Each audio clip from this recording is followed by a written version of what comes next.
Hello everyone, how are you? I hope that you are having an amazing 4th of July because that is the day that I am filming this. Hopefully there aren't too many fireworks in the background because for the past like 5 nights there have been fireworks in the background. I'm not enthused. Do I look enthused? Because I'm not.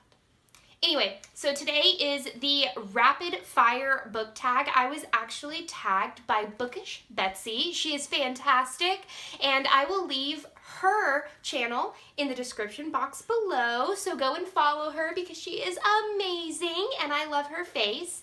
And this is sort of a this or that kind of a book tag. I'm going to tag Desiree at Libri Labra, and I'm going to tag Sean at Eclectic Reads. So I can't wait to see what your viewpoint on the rapid fire book tag questions video. So without further ado, let's do this. Ebook or physical book? I actually prefer physical books, but any new author that I come across, I normally get their books on ebooks. Next question is paperback or hardback? I actually prefer hardback. They look prettier on a shelf as always, but most of the books I have are actually paperback. Do I prefer online shopping or in-store shopping? Of course it's going to be in-store shopping because the book smell, guys. If I had a perfume and I could choose the smell, it would be the book smell. Trilogies or series? I actually prefer series because I feel like the character development and sort of getting deeper into the plot and the series of the story is better for me. Trilogies are good because I can read them really quick. Heroes or villains? Both. I feel like both types of characters cannot be written without the other. You can't just have a hero story because there's not going to be a rising action. There's not going to be a climax where the conflict is happening or the falling action of the plot. I feel like you have to have both in order to have a really good book, a really good novel or story. So my answer is both for those. The next one is a book that you want everyone to read. A book that I want everyone to read would have to be Ishmael by Daniel Quinn. It is sort of a philosophy-esque type of book. It's sort of a book about how we view the world and how we've sort of created the world for ourselves, but how we make our lives harder than it should be. For example, we grow our food, but then we lock up our food in stores and force ourselves to buy it. Things like that. It's a really good book. Recommending an underrated book. And I picked a series, the Black Jewel series by Anne Bishop. I feel like I don't hear anybody talking about that book or that series, and it's really fantastic. I'll put a little thing right here to show you what it looks like, but it's a wonderful read. The last book that you finished was Midnight at the Bright Ideas Bookstore by Matthew J. Sullivan. It's actually the book club book the month of July, and I read it in 2 days. It was a really good book. The last book that you purchased, I actually purchased the 20th edition of Harry Potter and the Sorcerer's Stone, the Gryffindor edition, because I was sorted into Gryffindor, and I bought it sort of as an early birthday present to me because my birthday is on July 6th. The weirdest thing that you've used as a bookmark.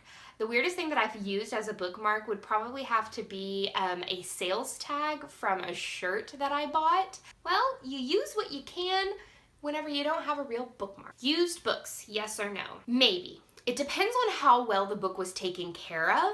It really depends on the shape of the book. My top 3 favorite genres are mystery, fantasy, and science fiction. Borrow or buy? I prefer to buy my books. Which is more important, characters or the plot? I believe that the characters are the most important. If I can't get into the character's head, if I can't really feel like I am there with the character, it doesn't matter how amazing the plot is, I'm not going to get into the book. The characters are the most important to me. Long books or short books? Long books, please. One of my biggest pet peeves is buying a new book from one of my favorite authors and it being less than 200 pages long. Long or short chapters? I don't really care about this. It doesn't matter to me. As long as the plot is going the way it should and it's flowing nicely, I don't care about how long the chapters are. Okay, name the first 3 books that you can think of. Harry Potter and the Order of the Phoenix, Ishmael, and, oh my goodness, The Ultimate Hitchhiker's Guide to the Galaxy by Douglas Adams. Yeah, those are 3 books that I just thought of off the top of my head. Books that make you cry or laugh. Okay, so I will give you the book that made me cry as though someone had actually physically died in my life was Outlander by Diana Gabaldon.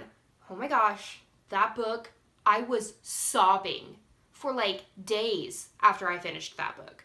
Days. I had to take breaks in between those books because of how heart-wrenching they were. And then one of the books that has made me laugh out loud the most would have to be Faking It by Jennifer Crusie.